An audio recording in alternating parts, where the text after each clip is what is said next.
Hello, Westdale scholars. Let's take a look now at our look at electricity. We started, first of all, with the idea of static electricity and building up a charge. Now, we spent quite a bit of time trying to just explain why static electricity is such a bizarre word. Well, static meaning to stand still, and electricity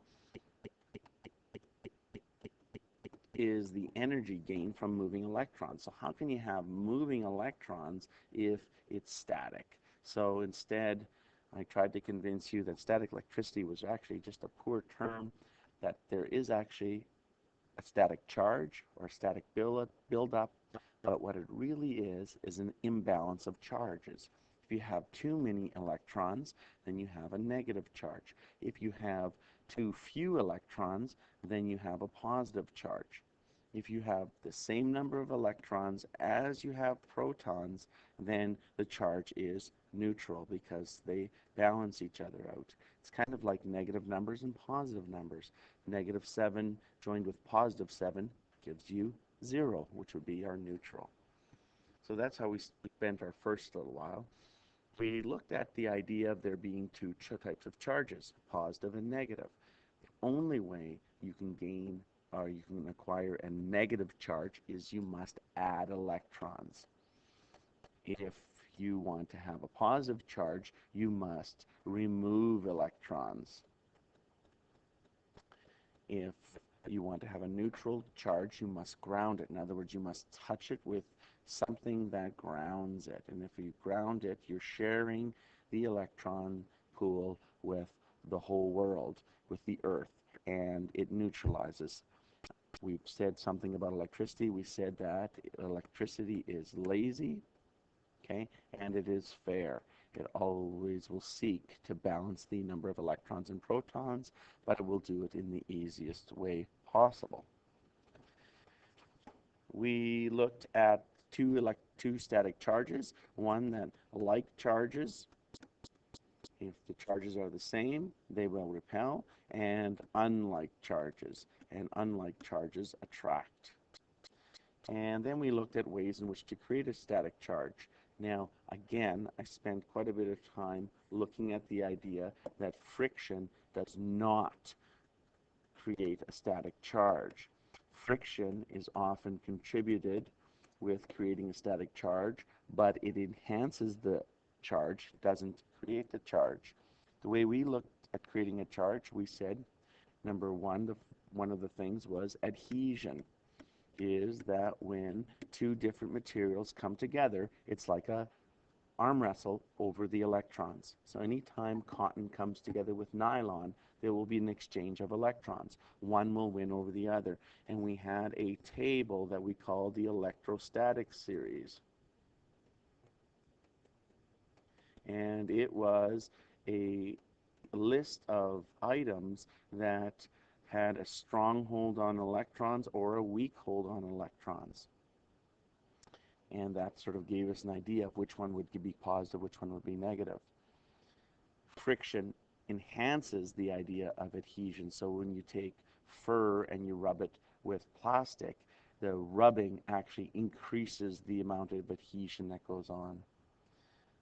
We also said that conduction, you could actually conduct an electric charge to another object. So by physically touching the straw to the tinfoil ball, you actually gave the tinfoil ball a charge, because remember that what we know about electricity, that it's fair and it will tend to be balanced. The last one was induction. And in induction, we actually didn't touch the object. Do you remember the rod that we put on the styrofoam cup and we brought the straw close to it and it had a bunch of negative charges? Remember that in here, this was all even. It was balanced, it was neutral, but what we actually did is we actually chased these electrons, we actually chased the electrons to this side. And so the results would be that this side would behave as if it's negative, and this side would behave as if it's positive, but really the whole thing was still neutral because we didn't touch it with anything that was charged. Next, we looked at what a conductor was and what an insulator was, and that was the electrostatic series that we looked at. Then we looked at the idea of using it. Well, dryer sheets, okay, is a way in which we control static electricity. Little straps when we're working on electronics or at the bottom of a vehicle, or for an airplane. For an airplane, the edge of the wingtips have these little rods coming off where the electrons jump off, so that when the airplane lands, it doesn't have a static shock, or when you're fueling up, it doesn't have a static shock, and therefore is safe. We also looked at paint booths and photocopiers in a way in which when we're painting vehicles and that kind of thing, and the way in which nice car, eh? You can tell I was a band student, and in the way in which we use static electricity. After we looked at static electricity, we said, how do we get static electricity to move? We could get it to move. And so we started looking at dry cells, and we called them dry cells instead of batteries, because a dry cell actually has one room. Just like Leeuwenhoek, first of all, looked at cells in plants and said, wow, they look like little rooms. Well, that's one room, that's one cell. A battery, on the other hand, is when there is more than one cell together. So if I would take two dry cells and put them together like this, then we would be able to say that that is two dry cells together could actually be thought of as a battery. We know that this is dry cells in series, and our dry cells have the ability to push 1.5 volts. Again, volts is the amount of push that behind the electricity. So if we have 1.5 and 1.5, we know that dry cells in series can push a total of 3 volts. It won't last longer, it won't last shorter, but it will actually be able to push twice as much. When we put the dry cells beside each other like this, and connected them like this to an appliance, let's say a light bulb, and this is how we showed our light bulb. If we do this, this one pushes 1.5, this one pushes 1.5 volts. Now the bulb will only get 1.5 volts, but because of these are in parallel, dry cells in parallel will last twice as long.